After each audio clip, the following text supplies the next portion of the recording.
মাঝে মধ্যেই বিভিন্ন শিক্ষা প্রতিষ্ঠানে দেখা যায় প্রিয় শিক্ষককে রাজকীয় বিদায় দেওয়ার সংবাদ। তবে এবার ঘটেছে ব্যতিক্রমী এক ঘটনা। শিক্ষক নয়, রাজকীয় বিদায় দেওয়া হয়েছে এক নৈশ প্রহরীকে। তিনি আমাদের বিদ্যালয়ের অত্যন্ত গুরুত্বপূর্ণ একজন মানুষ, কারণ তিনি আমাদেরকে সবসময় আমাদের পাশে থেকেছেন, আমাদের অনেক কাজে হেল্প করেছেন। তিনি হলেন আমাদের নৈশ প্রহরী জনাব আনোয়ার হোসেন ভাই।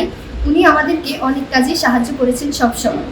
আজকে তাদের এই বিদায় আমরা অনেক মর্মাহত, যার কারণে আমরা নিজেদেরকে আমরা অনেক কিছু হারিয়ে ফেলছি তারা চলে যাওয়ার কারণে।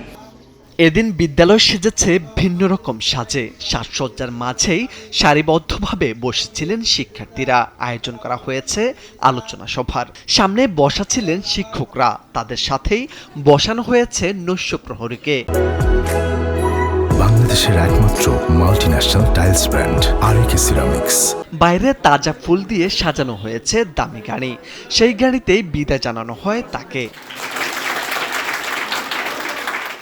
শুধু নৈশ প্রহরী নয়, তার সঙ্গে রাজকীয় বিদায় জানানো হয় ৩ শিক্ষককেও। তাদের বিদায় বেলায় অশ্রুসিক্ত হয়ে পড়েন নিজেদের প্রিয় শিক্ষা প্রতিষ্ঠানে কাটানো স্মৃতি মনে করে।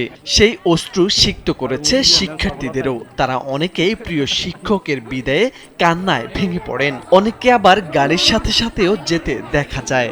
বদলকোট উচ্চ বিদ্যালয়ের ৩ জন শিক্ষক ও একজন নৈশ প্রহরীর এই বিদায় অনুষ্ঠান উপলক্ষে আমি খুবই মর্মাহত। ওনাদের এই ৭ জনের অবদান আমার জীবনে অনস্বীকার্য। মহান রব্বুল আলামিন তাদেরকে দীর্ঘজীবী হায়াত দান করুক, এটি চাওয়া মহান রব্বুল আলামিনের দরবারে। মঙ্গলবার এমন চিত্র দেখা যায় নোয়াখালীর চাটখিল উপজেলার বদলকোট উচ্চ বিদ্যালয়ে। অবসরজনিত কারণে স্কুলটির সদ্য সাবেক প্রধান শিক্ষক নারায়ণ চন্দ্র দেবনাথ, সহকারী প্রধান শিক্ষক ইকবাল হোসেন, সহকারী শিক্ষক জগেশ চন্দ্র মজুমদার এবং নৈশ প্রহরী আনোয়ার হোসেন জমকালো এই অনুষ্ঠানের আয়োজন করে বিদ্যালয়ের শিক্ষার্থীরা। অনুষ্ঠান শেষে তাদেরকে নিজ নিজ বাড়িতে পৌঁছে দেওয়া হয়। আর এই বিদায় বেলায় তারাও নিজেদের স্মৃতিচারণ করেন আবেগ আপ্লুত হয়ে। এই শিক্ষকতার শুরু থেকে এ পর্যন্ত আমি আমার কর্ম উদ্দীপনা, নিষ্ঠা, শিক্ষকতা, দক্ষতা দিয়ে আমার প্রিয় শিক্ষার্থীদেরকে আমি শিক্ষা দেওয়ার চেষ্টা করেছি। আমি মনে করি আমি আমার সুচিন্ত দক্ষতা কাজে লাগিয়ে আমার কাজ করেছি। আমি আমার দায়িত্ব যেটা আমার উপর অর্পিত হয়েছে আমি সুন্দরভাবে করার চেষ্টা করেছি। পরিশেষে তোমরা সবাই ভালো থাকো, সুস্থ থাকো। সবাইকে ধন্যবাদ জানিয়ে আমি বিদায় নিচ্ছি। আমার থেকে আগে অনুষ্ঠানটা খুব ভালো হয়েছে, ভালো লাগছে। খুবই সুন্দর হয়েছে। আমি ওদের জন্য দোয়া করি, এরা দীর্ঘজীবী হোক, ভালো থাকুক, পড়ালেখা ভালো হোক, এই কামনা করি আমি।